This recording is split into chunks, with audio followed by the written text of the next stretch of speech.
మంచిగా వాడు. వాళ్ళ పేరు మీద వాడుతురు.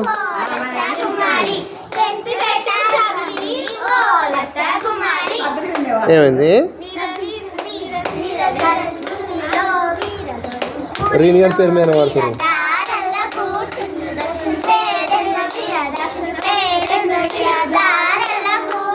సరే సరే మళ్ళీ ఎత్తాం.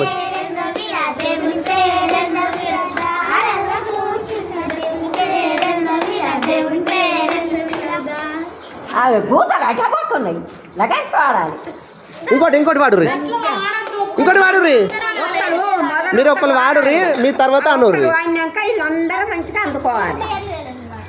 గట్లా మంచిగా రాగాలు వేసి పాడితే మంచిగా